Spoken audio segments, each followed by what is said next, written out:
Hello dear students, welcome on this video lecture. This is our final lecture on the chapter Unit and Dimension, the fifth video lecture. Prior to this, you have gone through the 4 video lectures in which we have talked about certain physical quantities or certain definitions and then properties. Just quickly to let's recap what we have talked about and then move ahead. We have talked about the units, what the units are. We have talked about what the dimensions are, and we were using or discussing the dimensional analysis. In dimensional analysis, there were 3 main properties that we talked about, or uses we talked about. One was to convert from one unit to another. Second that we talked about was to verify any given equation. And the third that we discussed as a derivation of a formula using the dimensional analysis. And we had a couple of questions. Now we will be moving ahead in this video. This is going to be the last video, so we will be covering up the remaining portion of it. Fine. So we will start with this heading, limitations of dimensional analysis. So we have talked about the uses of dimensional analysis. Now there are some limitations that we can talk about. So if we say first this limitation or drawback, so we can say like this, that if an equation is dimensionally correct, that does not necessarily physically correct. So that's one of the limitation. So we can say dimensional correctness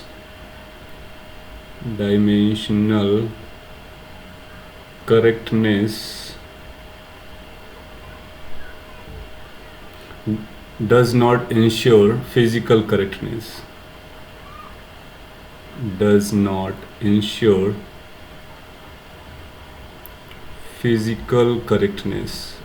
of an equation. Physical correctness means which is actually correct in our physical world. So let me write correctness. So physical correctness. So that's one of the limitation we can say.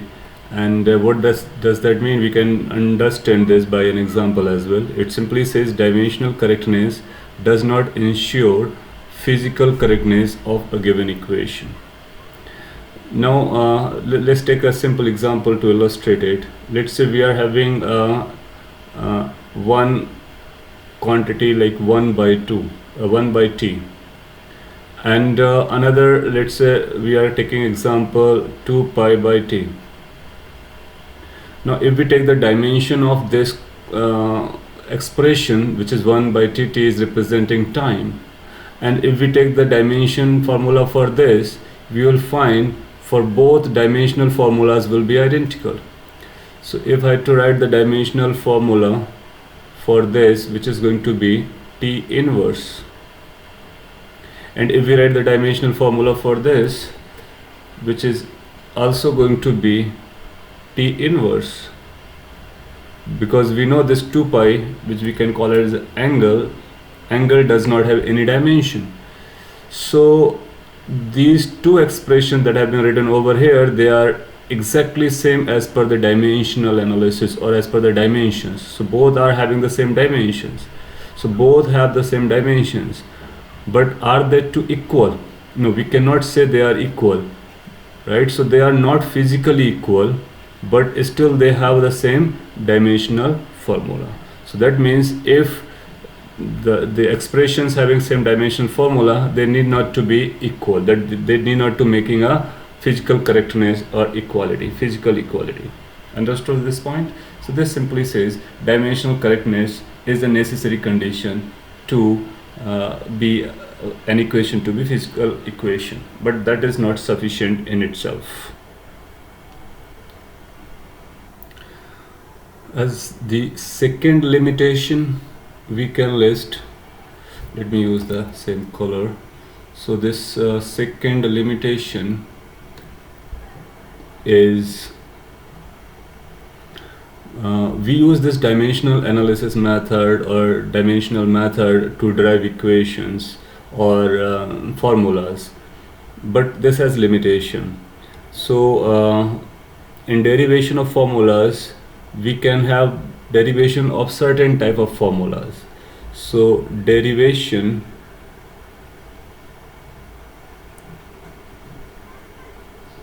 by this method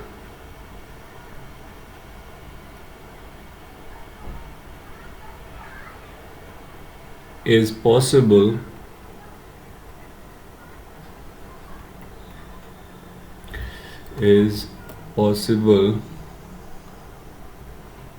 only when physical quantities are multiplying. So when there is product of physical quantities, when there is product of physical quantities.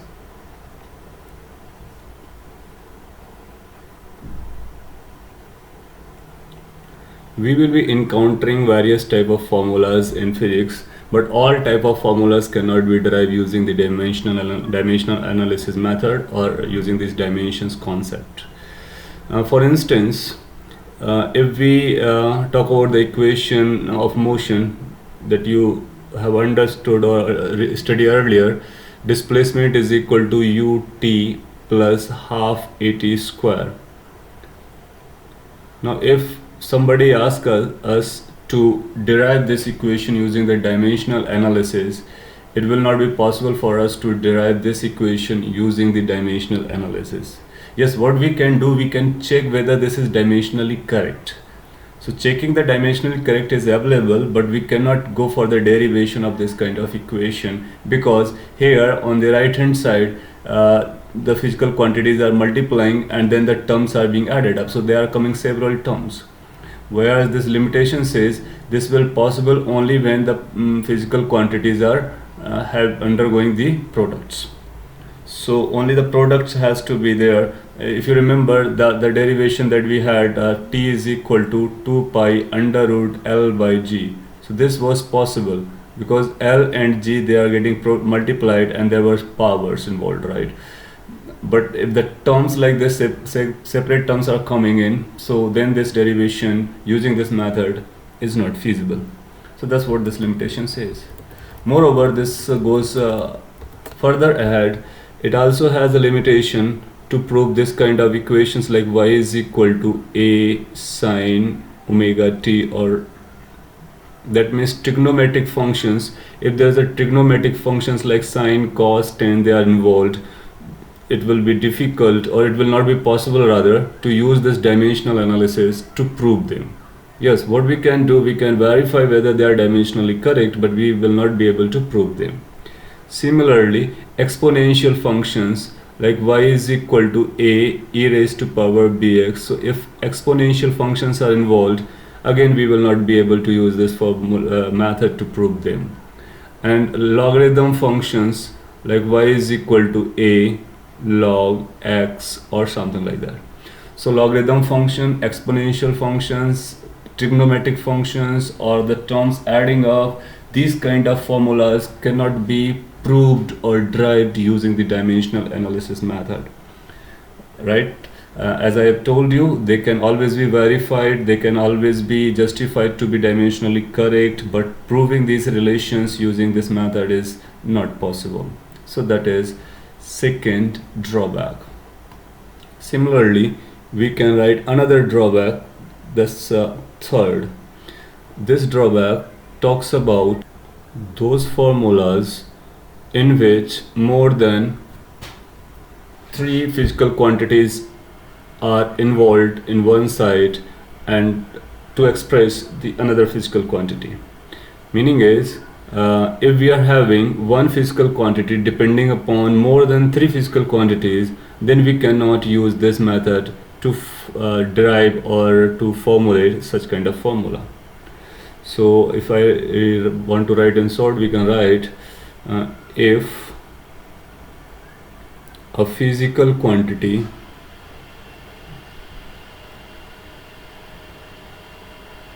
depends if a physical quantity depends on more than 3 physical quantities,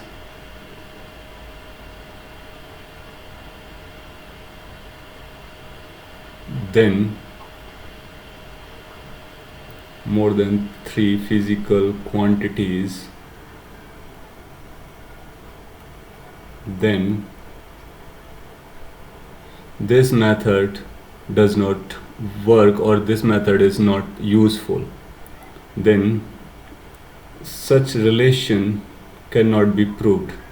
Such relation cannot be proved or cannot be established using this method. So I've written it in short, and you need to understand what I'm trying to say. Let me repeat. This limitation says if a physical quantity depends on more than 3 physical quantities, then such relation or such formula we cannot derive. If you remember the previous examples, we have talked about the dependence of one physical quantity on 2 or 3 physical quantities, but not more than 3. For instance, if we take an example, then you will be understanding this. There's a formula of physical pendulum, and that formula is T is equal to 2 pi under root I upon mg L. So this is a formula we will be learning later on. So this T is the time period, and this time period is dependent on physical quantities like I, m, g and L. I is for moment of inertia, m is for mass, g is for gravitational constant, L is for length. Now if we want to prove this relation, it will not be feasible for us to prove this relation using the dimensional analysis method, right? Because this T is dependent now on 4 physical quantities, which are more than 3, of course. Now there is a similar formula that we have already proved. A simple pendulum, T is equal to 2 pi under root L by G. So we have proved this, the time period of a simple pendulum, but we are not able to prove this formula using this method. The reason is this formula that we have proved is this time dependent on 2 physical quantities, whereas the T time period depends on more than 3 physical quantities. So this is what the limitation third says. Now you can justify why this kind of limitation is coming. The reason being, if we write this T dependence on these 4 physical quantities, then if you start, you will be writing like this: T depends on I raised to power A, then m raised to power B, then g raised to power C, then L raised to power D, and then you will write the dimensional formulas on both the sides. Then you will find, when you are going to simplify, because there are fundamental quantities that we are talking about is mass, length and time. Hence we are going to get 3 equations. Since we are going to get 3 equations and the number of unknowns we are getting 4. So A, B, C, D, 4 unknown, 3 equations that will not be solvable. Because in math we say if we have the same number of equations and same number of unknown, then only we can solve them, right? So my point is this drawback is because of the reason that we will get less amount of equations and more amount of unknowns. So they are not able they cannot be solved. So these are broadly 3 limitations that we need to keep in mind. The first, let me quickly revise. Dimensional correctness does not ensure physical correctness of an equation. You can see with this example. In this example, you might have also noticed that 2 pi, which is angle is dimensionless, right? So that's going to be dimensionless. So they are dimensionally correct, but they cannot be physically correct.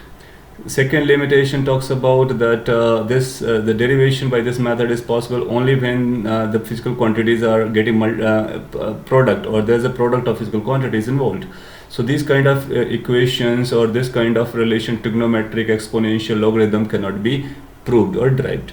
And the last says then if a physical quantity depends on more than 3 physical quantities, then again we will not be able to use this method to prove them. Yes, we can verify in all cases. Fine. So these are the limitations of this method. So after covering limitations of dimensional analysis method, we have talked about the dimension and the units in totality. Some important points let's talk about here, and then we will be doing some questions then after, right? So there's some note point I have mentioned. Let me read what it says. It says trigonometric functions like cos, sine, cot, tan, etc. You know, all the trigonometric functions. These trigonometric functions are dimensionless, so they do not have any dimension. So if somebody says what is the dimension of sine theta, so we say sine theta is a dimensionless. That means if I need to write this, I will write doing as m raised to power 0, l raised to power 0, t raised to power 0. It has a 0 dimension. That means m raised to power 0, all powers are 0. Moreover, this point says arguments of these functions are also dimensionless. Argument, that means this theta is called argument. So if sine theta is written here, so this theta, whatever the inside the sign, is known as argument. You might be knowing this is a mathematical language. Anyway, that means this argument is also dimensionless. Meaning is, if this is the case, from here we can also claim that the dimension of theta is also 0. So this is going to be m raised to power 0, l raised to power 0, t raised to power 0, or we can say this is dimensionless. So argument is a dimensionless, and this function itself is a dimensionless. That's an important point we are going to use more frequently. Similarly, there's a next point too, which talks about exponential functions. So exponential functions, they are also dimensionless. We have talked about earlier as well. Here I'm just explaining what they are. That does mean, it simply means if we are writing a raised to power, let's say some number, e raised to power some number, let's say a, or simply x, e raised to power x. So this is exponential function, simplest exponential functions. So if somebody says what is the dimension of this function, you say dimension of exponential function is 0. That means it is dimensionless. So it does not carry any dimension. Moreover, their exponents are also dimensionless. That means this x dimension in this particular case, if we talk about this exponent, that means somebody asks what is the dimension of this x, we will say this x is also going to be dimensionless. So exponents of exponential functions, they are also dimensionless. The function itself is a dimensionless. Similarly, trigonometric functions are dimensionless. Their arguments also are dimensionless. Moreover, logarithm functions. So if somebody write log ax plus b, this is a function, and somebody asks what is the dimension of this function. So logarithm functions are dimensionless. That means this carry no dimension. And when there is no dimension, we put all these powers as 0. Moreover, you will find whatever this argument or this function inside is, this function is also going to be dimensionless. That means ax plus b is going to be dimensionless. Now we have talked about the principle of homogeneity. Using that principle of homogeneity, we can claim these two terms that are involved over here. That means two terms ax and b, since they are being added up, they must also be homogeneous. That means they must have a same dimension. So further we can claim dimension of ax must be equal to dimension of b, and both must be dimensionless because they are equal. So that both must be dimensionless. So we can claim from here that the dimension of b is same as the no dimension, right? And dimension ax is dimensionless. So from here we can talk about what the dimension of a is if the dimension of x is known to us, and etc. Right? So this is an important note, and which will be used widely in dimensional analysis method. So quickly summarizing, these trigonometric functions are dimensionless, their arguments are dimensionless, exponential functions are dimensionless, their exponents are dimensionless, logarithm functions are dimensionless, and their arguments or functions inside are also dimensionless. Now, after learning these points and the concepts that we have learned so far, let's talk about some couple of questions and try to solve them. Let's take this example. The example reads, when a plane wave travels in a medium, the displacement y of a particle located at x at time t is given by this expression. Y is equal to a sine in bracket bt plus cx, where a, b and c are constants, and we need to find the dimensions of b over c. So this is a physics language, and you will get used to of this kind of language, what the wave is and how the wave travels in the medium. So this learning will be in the wave chapter. But yes, some important point we can extract out of it. That means y is indicating displacement. So y will have a displacement unit. Location x, so x is a position, that means it's also a length unit. T is for time, that is being given over here, and this is expression, right? So it's a y is equal to a sine bt plus cx. We can find out the units or dimensions of all the terms ABC or constant terms ABC, and then we can easily find out what the ratio B and C is going to be. Now what you can do, you can pause this and you can solve this, find the dimensions of A, B and C, then the required answer B by C. And I'm solving here, then you can check your answer and solution. So what we are going to claim, dimension of left hand side has to be equal to dimension of right hand side. So let's write the solution. Now on the right hand side we are getting the sine function. We know the dimension of sine function is going to be 0. That means that is a dimensionless. So from here we will be claiming dimension of y should be equal to dimension of a, because dimension of sine is 0, that is dimensionless. But y is having a dimension of displacement, that is length.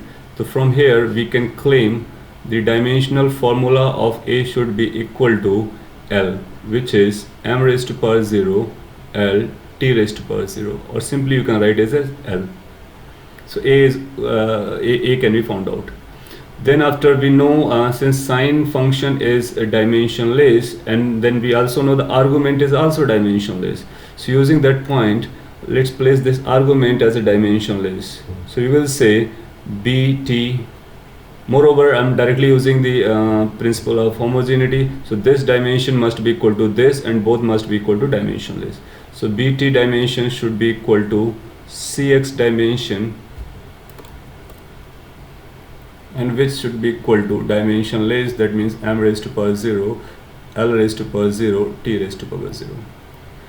So from here we can say b must have a dimension of reciprocal of t, that means 1 by t. So we can claim dimension of b should be equal to t inverse.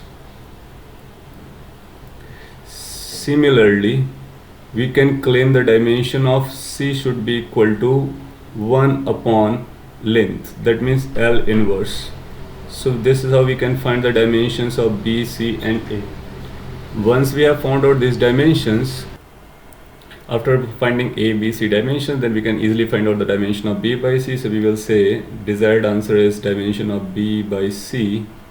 So this b by c dimension will be equal to dimension of b, which is t inverse, divided by dimension of c, which is L inverse. So ultimately it will turn up as L t raised to power minus 1, and we can claim this dimension matches with the dimension of speed or velocity. So that means t coefficient divided by x coefficient, they will be having the dimension of velocity. Later on you will learn that's exactly going to be the wave velocity. Anyway, as of now, that's your answer. So if you have got this answer, that's perfectly okay. Let's proceed to the next question. There is a next question. It reads, in a standing wave, the displacement of a particle at x at time t is given by this. That means y is said to be a displacement, and a, b, c are involved here, and a, b, c are constant. This says find the dimension of b by c, and we need to say this dimension is equivalent to which dimension. So there are 4 options: A, B, C and D. This question is very similar to the one that we have just finished, so this is for you to answer. So you solve this and answer it. Answer the correct option in the comment, and I hope all of you are going to answer it correctly. So use the concept like left hand side dimension equal to right hand side dimension, then the trigonometric functions are dimensionless, then their arguments are dimensionless, and you can carry with that, and then find the dimensions of B and C, then find the ratio, then you will be able to find out how it is related with these quantities. Wavelength is basically having a length dimension. Wave velocity has the dimension of velocity, and these are their reciprocals. Okay, so that's homework that you need to do and answer in the comment section. Let's proceed further. Here is another question, and let me write it as example because we are going to solve it over here. So it says in the expression is P is equal to A square by B e raised to power minus AX. P is indicating as a pressure, X is the distance, A and B are constant. We need to find the dimensional formula of B. So we can find the dimensional formula for both of it. So let's try to solve this problem.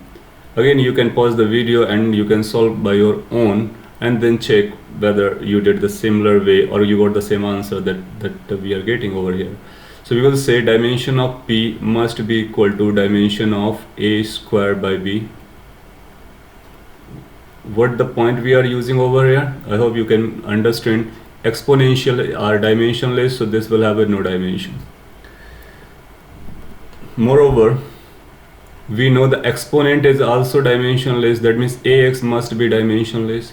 So AX is dimensionless, that means it has no dimension, or we can write m raised to power 0, l raised to power 0, or t raised to power 0, or either way you can claim it's dimensionless. Now x is the dimension of distance, that means length. So from here we can conclude, what we can conclude is this, that the dimension of A is going to be reverse of the or inverse of the dimension of x, which is length. So we can directly say it's going to be length inverse. So that's dimensional formula for A. Now once we got the dimensional formula for A, we can come here back to this and we can talk about the dimensional formula of B.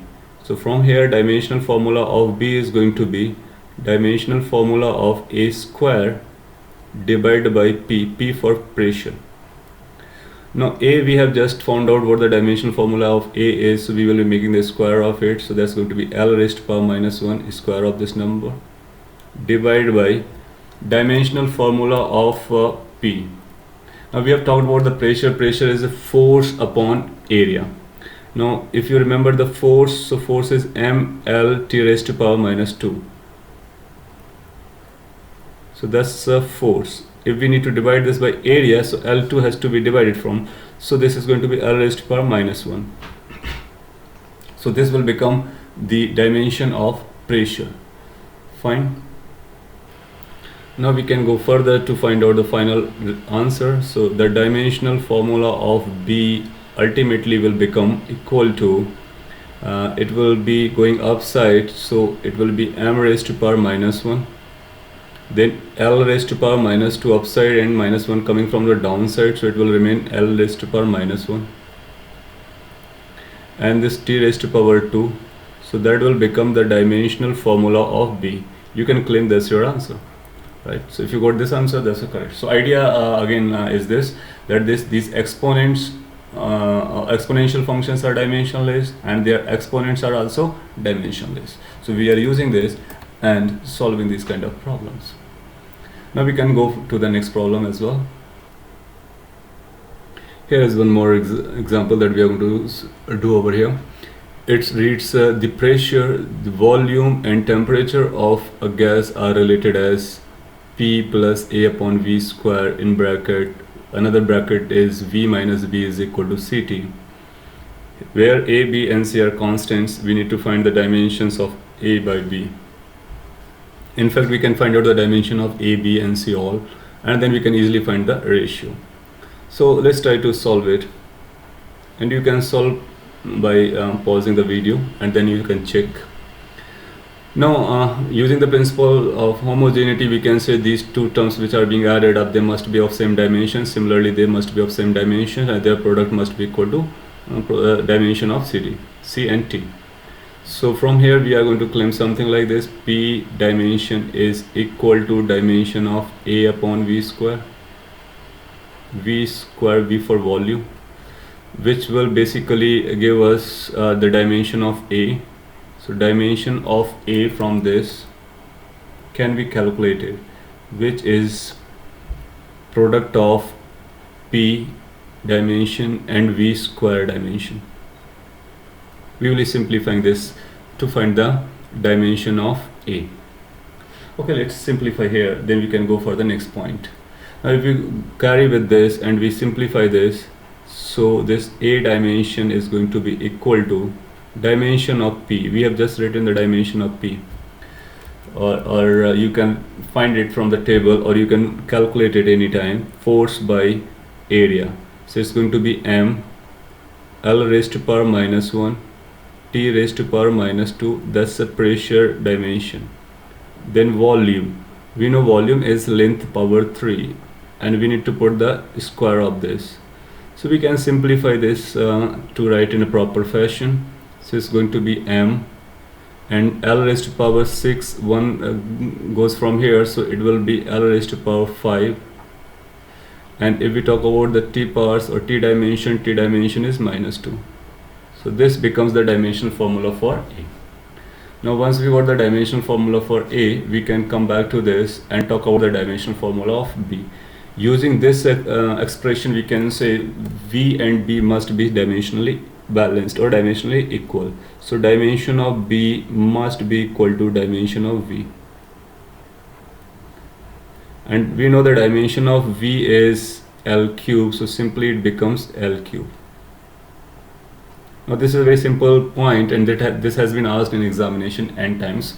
So the dimension of B is same as dimension of V, which is L cube. And later on you will be learning that this is a particular equation for that is equation for real gases, Van der Waal equation. Anyway, let's focus on this dimensional part. So this is dimension of A, this is dimension of B. If we need to find the dimension of C, we can also claim dimension of C. What we are going to say, dimension of C and T. That means right hand side dimension must be equal to left hand side dimension, and left hand side dimension as a pressure and volume, so that's going to be the dimension of pressure and volume. Now we know the dimension of pressure, we know the dimension of volume. Pressure is written over here, volume is this. We can multiply these two, so we will get mL2 T raised to power minus 2. So we can say this is going to be equal to, or rather we can say from here we can find out the dimension of C. So let's find out dimension of C from here. So it's going to be dimension of C and T together is going to be M L 2 T raised to power minus 2. T is time. So from here we can say dimension of C is going to be, if at all it is being asked, so dimension of C is going to be equal to T. This T is for temperature, this T is for time. So we will be writing this as a theta. So it will become M L2 T raised to power minus 2 theta raised to power minus 1. So this will become the dimensional formula for C. So this is dimensional formula for C, this is dimensional formula for B, this is dimensional formula for A. Now we can talk about our intended answer. So what is being asked is, so that's going to be our answer. So answer is going to be of dimension of A divided by dimension of B. So we can say A dimension is written over here, which is M L raised to power 5 T raised to power minus 2 divided by dimension of B, which is L raised to power 3. Now we can simplify this and we can rewrite it as M L raised to power 2 T raised to power minus 2. So this is going to be our final answer for dimensions of A by B. So this is going to be dimension of A by B. right? So what the idea we are using the concepts that we have learned in unit and dimension. If the equation is given to us, this is a physical equation, then because of principle of homogeneity, the addition or subtraction terms, they will have the same unit. So B will have the same unit as A upon V square. From here we found the unit of A. Dimension of V is equal to dimension of B. From here we found the dimension of B, and the left hand side must be having the same dimension as the right hand side. From there we found the dimension of C, right? So this is how we can use. Now let's move ahead. So there's one more question. So I'm giving as a name of question, that means you need to try this. I'm just explaining what to do and how to do. What the question is, it says when a liquid of coefficient of viscosity, so eta is indicating coefficient of viscosity, you can use the dimensional formula from the table. So that's the coefficient of viscosity. Rho is the density that flows through a pipe of radius r. R is the radius. The flow remains streamlined. So some flow is known as a streamlined flow and turbulent flow. We will be learning later on. And this remains a streamlined flow if the velocity does not exceed a particular velocity called Vc. So these are the physical quantities that have been said on this particular question. And this Vc, velocity, is given by this formula. Vc is equal to k eta upon rho r. Vc is a velocity, eta is a viscosity coefficient, rho is a density, r is a radius. K is something that we are looking for. K is known as Reynolds constant or Reynolds number. So K is known as Reynolds constant. We need to show that this K is going to be dimensionless. So we need to prove simply the dimension of K is going to be 0. That means this K will be dimensionless. So try. This is for you to try. That means that's your homework for you.